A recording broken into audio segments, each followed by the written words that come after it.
to do something different to provide E1MN services.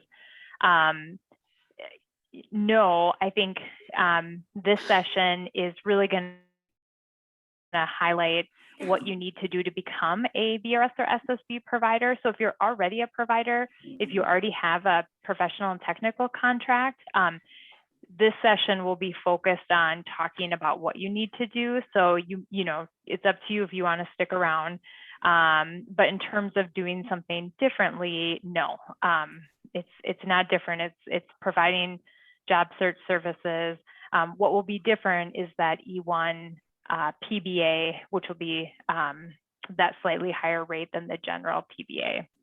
But I'm going to turn it over to Anne, Sarah, and Jennifer. Wonderful. And I'm just gonna, I'm sorry, Sarah. Go ahead, Sarah and I work closely together. We're pretty comfortable talking over each other sometimes. And I was just gonna say, for providers that already have a contract and want to add the E1 PBA, we're going to be able to do that rather seamlessly. So you don't have to worry about doing amendments or whatnot, but you might want to touch base with Sarah and I outside of this, and we'll let you know what that's going to look like. All right. I'm sharing my screen, I hope. All right, Amanda giving me the thumbs up, so awesome. But we just want to welcome you guys to this session. As Anne had said, the goal of this session, or I think Amanda actually said it, is to give an overview of who vocational services is and how to become a partner of Voc Rehab Services. So as we start today, we were going to just do a brief introduction of ourselves. Again, I know we did that, but we're going to ask you to put in the chat your name, your organization, and what you were hoping to gain from this breakout. Because if we can't address it here, we want to make sure we come back to that at some point. That will be helpful for Anne and I and Jennifer as we move forward. And then the goal of this presentation, this little breakout, is really to give you an overview, like we talked about, of how to be a partner, why you might want to be a partner of Voc Rehab Services. And though we may not be able to address all of your questions, what VR has really done as we move forward with our community partners is we typically do a very one-on-one consultative process with each individual organization. And so we wanted to keep the information here a little higher level, and then we can dig into any one specific questions with a one-on-one follow-up. And then if we have time, we'll try to answer as many questions or thoughts or things that we see in the chat as possible. So again, my name is Sarah Sundin, and I am a rehab program specialist on our community partnerships team. What that means is that Anne and I have positions within VR that allow us to be liaisons to our community partners that have contracts with us. And so we both help create, maintain, and manage our professional and technical contracts we have with our partners. We also provide ongoing consultation and problem solving, and we can consult on new service delivery. We work between you, our community partners, and our current staff, who counselors and placement specialists, to do the work as well.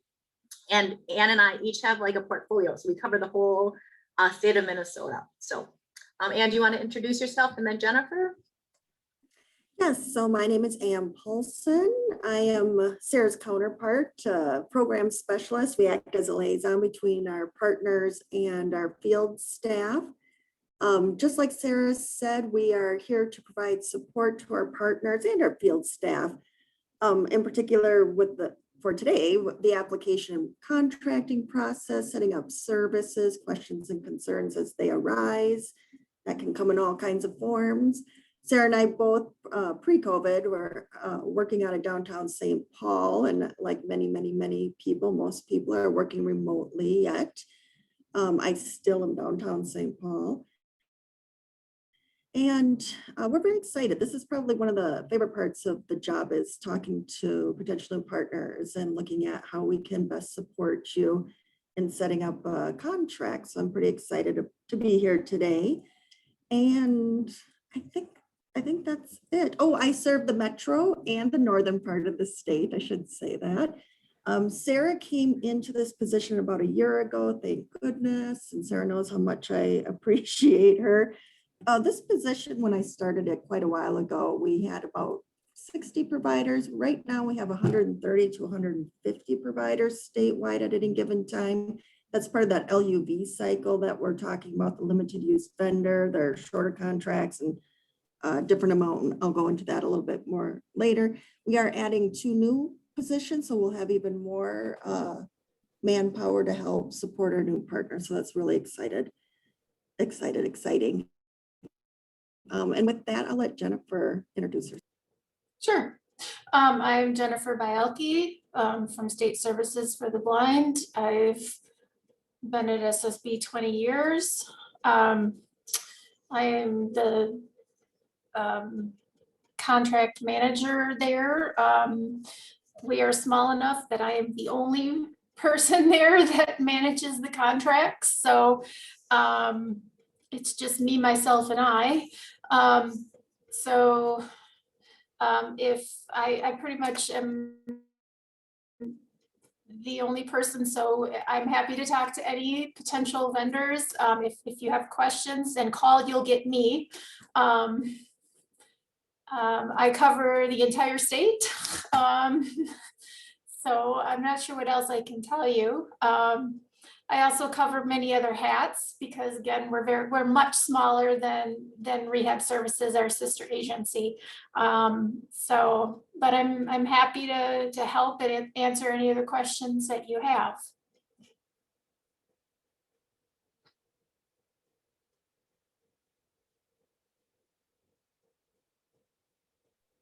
All right, I will advance the slide. Hold on, I don't know why I lost control of it though. There we go.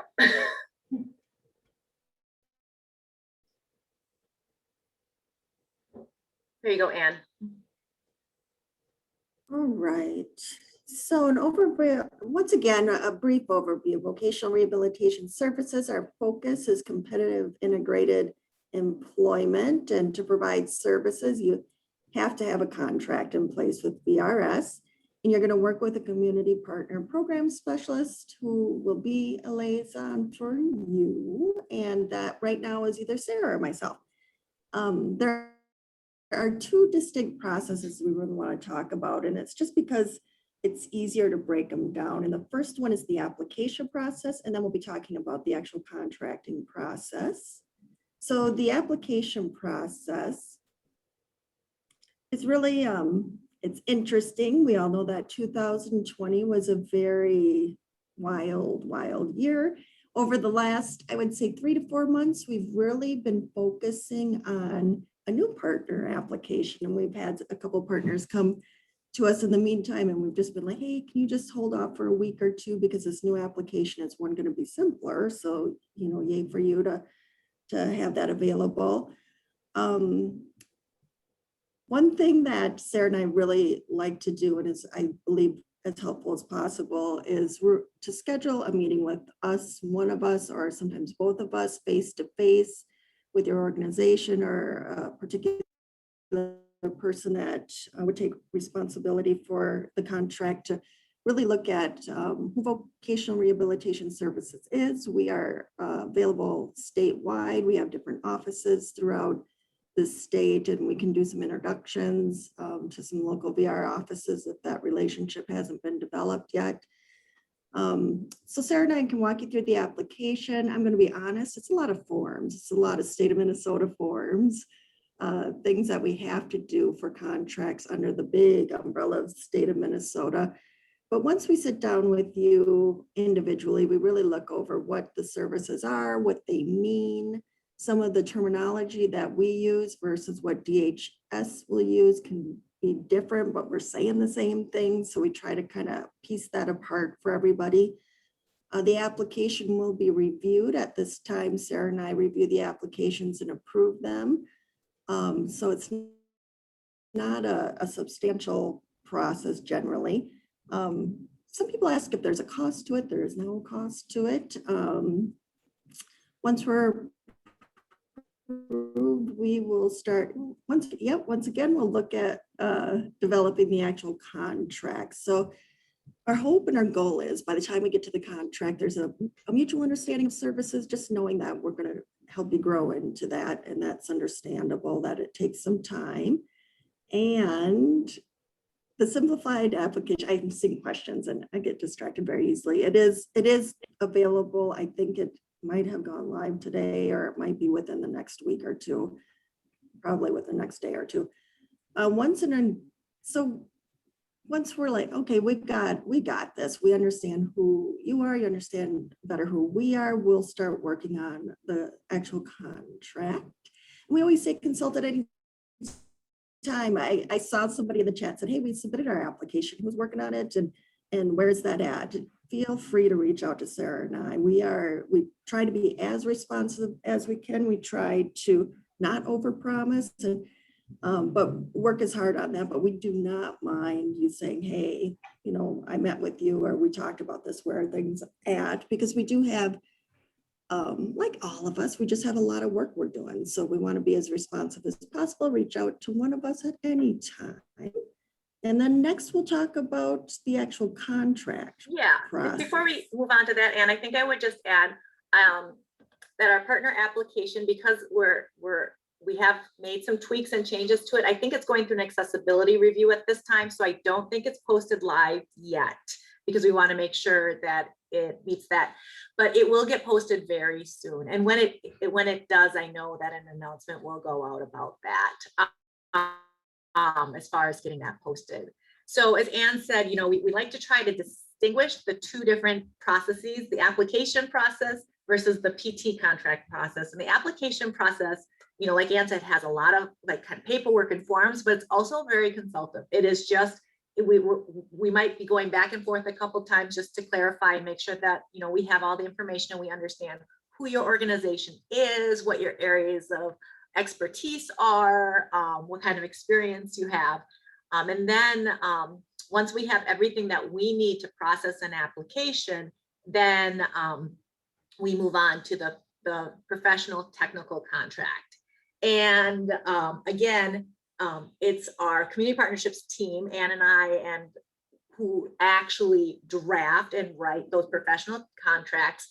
And once those are drafted, it is based on the state of Minnesota contracting standards and agreed upon services and fees. So we start to talk about services and fees.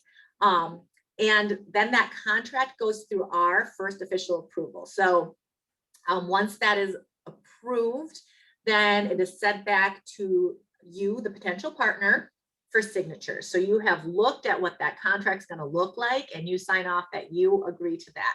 Once you sign that contract, then it is routed to the director of VR, which is Dee Torgensen, and it's also sent to our contract specialist at the Office of State Procurement with the Department of Administration. So there are a couple steps that leave VR and they move on to our deed fiscal and our Office of State Procurement.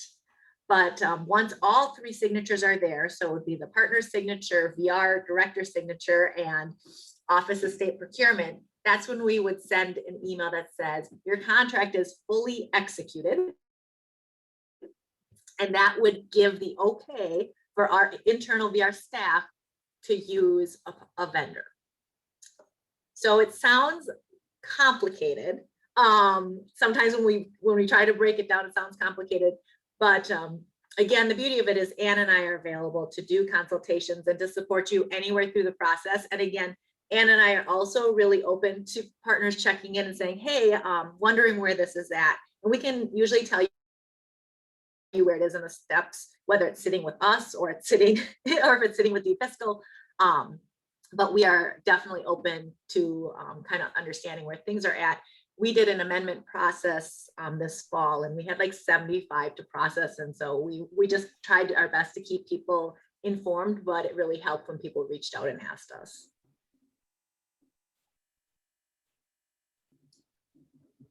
Yeah, so just like Sarah was saying, we're going to work with you. You're going to have a copy of your fully executed PT contract in hand. we're going to work on updating all field staff. We send out a notification of what contracts have been fully executed and where they can find them. Internally, we have some, we have a SharePoint that we use, and there's some links so our counselors can find the new contracts, and they watch. They'll be like, hey, you know, this needs to be updated. And so they're mindful too of when a new contract is coming, because they want to start working with the new provider. And that's part of the whole system. Is the application and the contracting pieces are really important to getting things up and running, but that relationship in the field is really where you're going to start finding referrals. We can never guarantee referrals. That I want to make sure we talk to partners about that. It is a counselor special or organization referral relationship in the field. Yeah.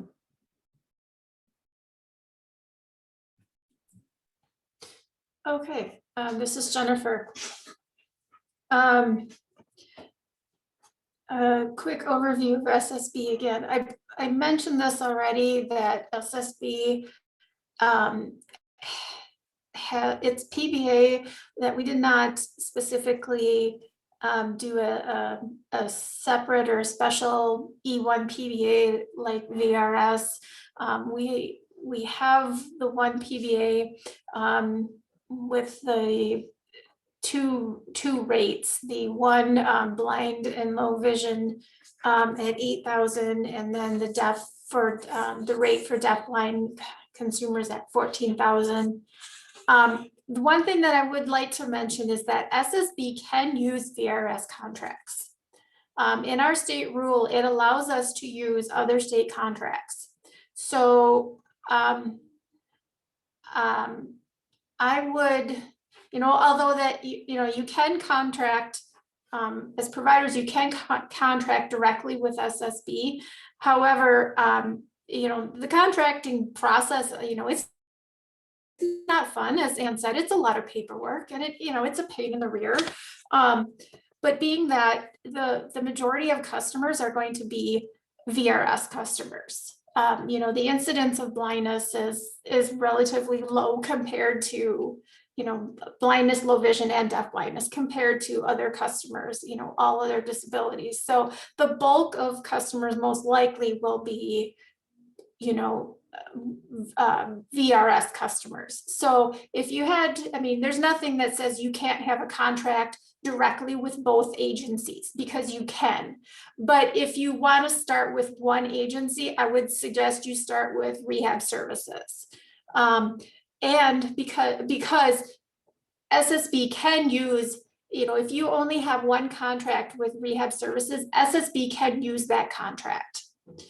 And SSB frequently does use rehab service contracts if we do not currently have a contract with a provider.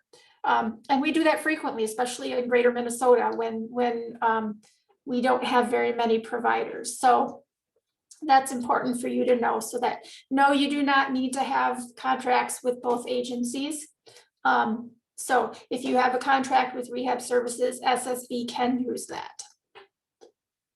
Again, as I mentioned this before, as far as the application and contracting process, the process for SSB is fairly similar to rehab services. It's pretty much the same. You can contact me directly, and I can, if you have questions about that, I can help with that. But I don't really have much else to say about this. I just really wanted to stress that the SSB can use VRS contracts. So that's important to know. Thanks, Jennifer. And then our last slide here is, again, our contact information. So I'm going to do a stop share so I can see what's going on here. And, we can start looking. Amanda, I know you've been watching it, but if you maybe want to help us moderate the chat and questions that have come in. Hey, Sarah, Yep.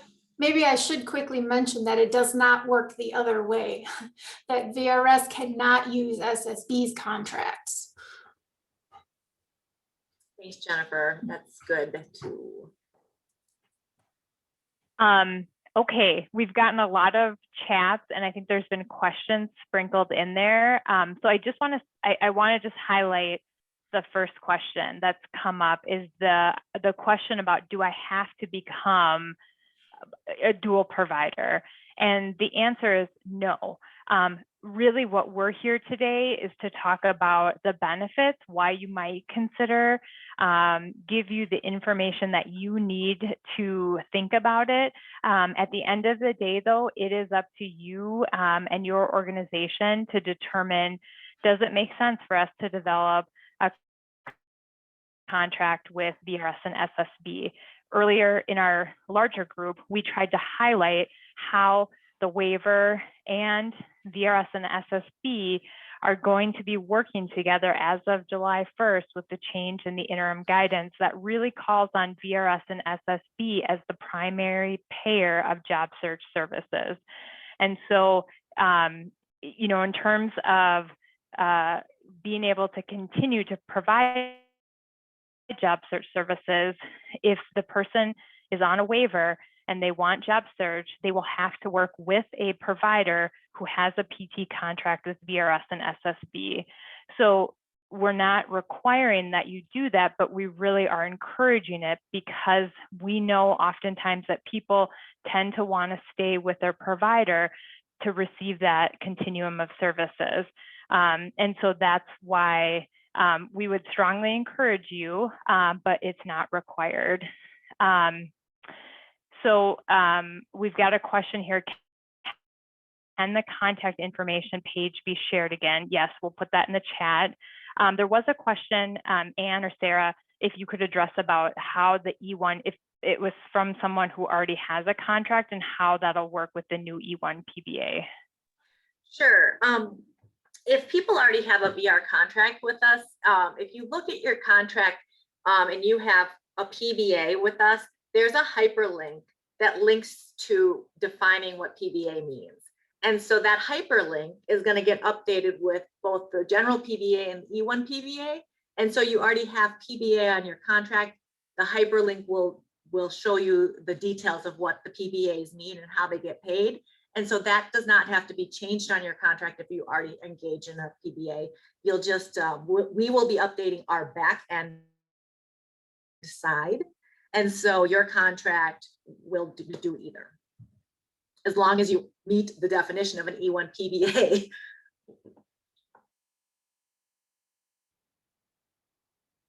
Great. I'm just kind of scrolling through the comments here. Amanda, what I'm also going to suggest, because I know that what we had said was we're going to get our new application process on our posted soon. What I'm going to do is I'll copy and paste our external website for our community partners, because that's where the link is going to be found. And that way you guys can also look. The beauty of that external link for our community partners is there are different buckets that show where, actually, you know what, I can let me pull it up and that might be helpful. I forget I can share screens. So I'll just share my screen real quick. So when you go out to our external link, we have a tab here for our community partners. And then when you come down here, right now we have a community partner guide for the VR program. And this is a great place to go to learn about the different services that we have. So this tab will bring you to contracted services. And then we're going to have our application under new PT contracts. And so I'll post this in here so people can come to this. It's a really nice little place to start looking. For example, under contracted services, it gives you definitions of what our services are. And especially if you're new to vocational rehab, that might be really helpful for you.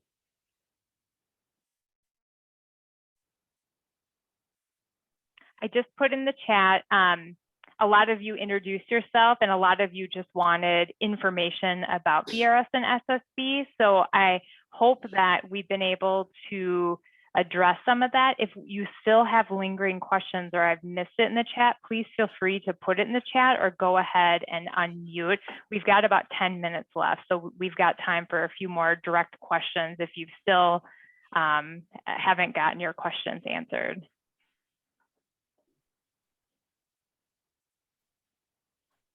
Okay, so here we have a question.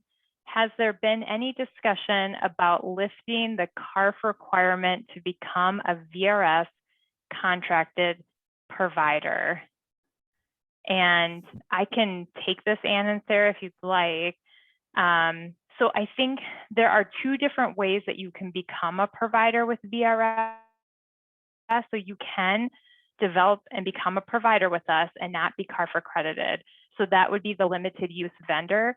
And that is where you have the ability to earn up to $100,000 per year.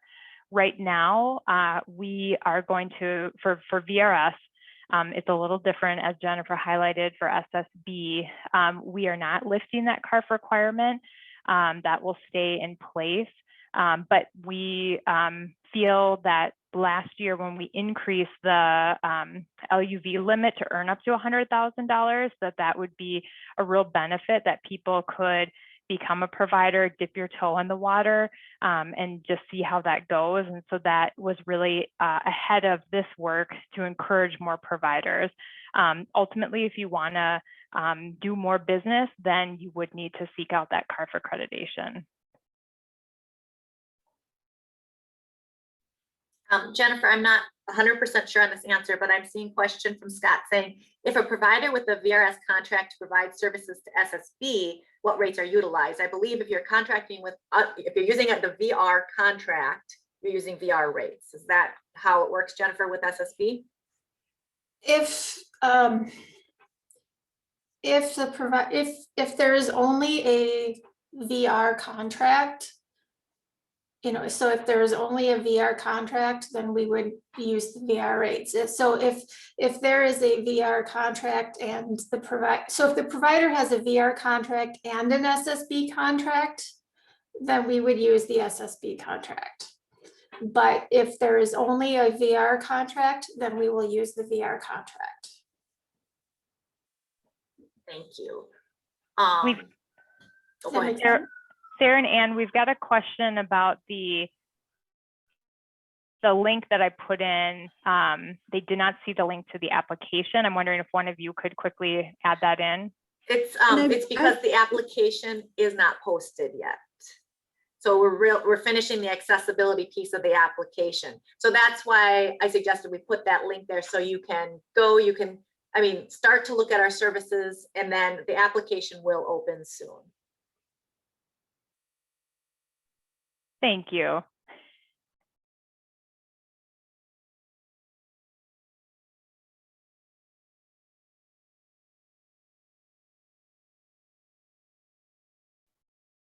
Are there other questions? Feel free again to unmute if you'd like. We'll maybe wait another minute or two to see if any come up in the chat. I did put Ann, Sarah, and Jennifer's contact in the chat. Somebody had requested that. Okay, so we've got a question about, is really the main difference in partnering with VRS simply the back end billing? Well, the main purpose of having enrollment as 245D and being a contracted partner of VR through E1 Minnesota, that intent is the back end billing, so that the person served is going to have seamless service with one service provider, and who's paying you is going to change between the county and Voc Rehab Services and back to the county. Being a contractor with Voc Rehab Services does allow you to do services outside of the county waiver funding. So Voc Rehab Services, for example, we have, as Ann said, we have about 150 partners statewide right now. And some of our, and a lot of our partners don't have county funding and they only have VR to fund their services. We have services, for example, some of our partners have skills training services and that, or things like that. So it's not, if you create a PT contract with us, it's not limiting you to only county funding. It does open up the ability to provide a menu of services for individuals who are found eligible in voc rehab services through your organization. And one thing, this is Ann, one thing that maybe might help a little bit that we didn't touch on, vocational rehabilitation services were far more short-term in nature. So once an individual is employed, we follow for 90 days and then we close an individual out successful, although there may be some variance in that timeline just a bit. But that's, we're not available for those long-term supports. So we'll do the placement, the integrated placement piece, and then that waiver we'll start picking up the long-term supports again. So that might help a little bit with the distinction. It's just, we're just more short-term in nature, although we're there as long as we're needed for that individual. But then the waiver programs are more long-term in nature. Thanks, Ann and Sarah. Yeah, I think that's a good point. You know, we're really talking about folks that are on a waiver who want competitive integrated employment and how waiver and VRS and SSB services work together. But it's important to note that VRS and SSB, we serve lots of people who are not on a waiver. And so that's a benefit, something for you as a provider to consider, that opens up the door to serve other folks, other people that maybe you haven't traditionally served in the past. We've got a question about billing.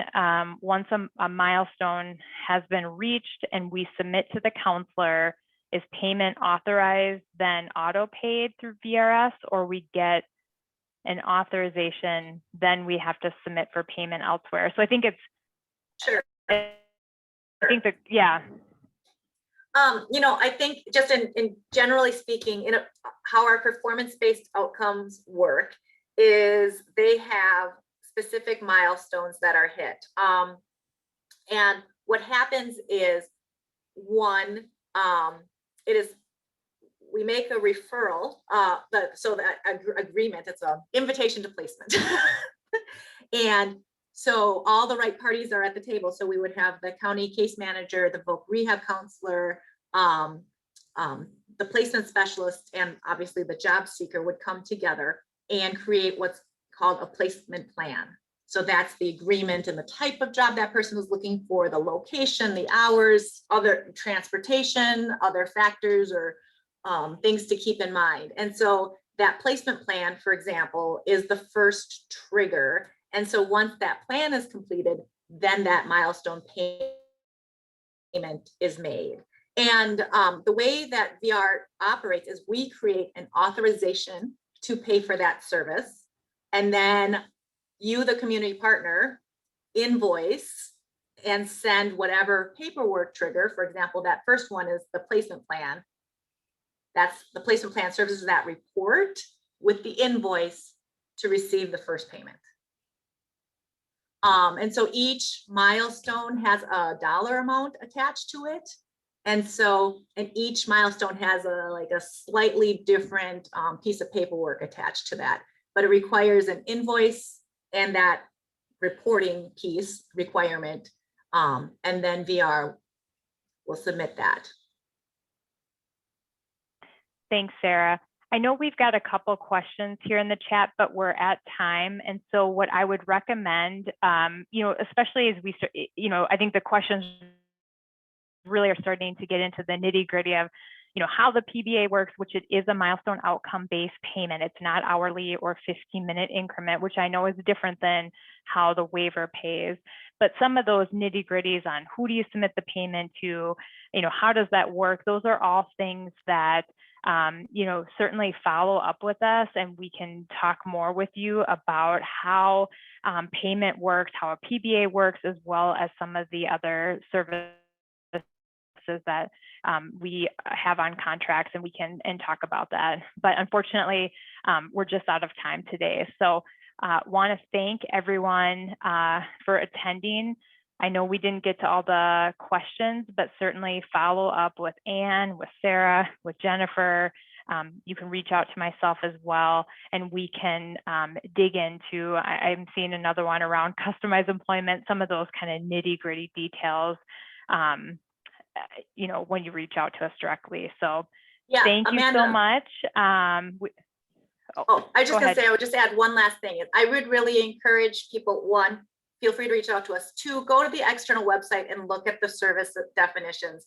So we have what like a PBA is, and it lists out kind of how those work. So I think review our website and some of that information and consult with us. We're happy to answer those questions. Thanks, Sarah. All right. Thank you, everyone. We appreciate it. Thank you.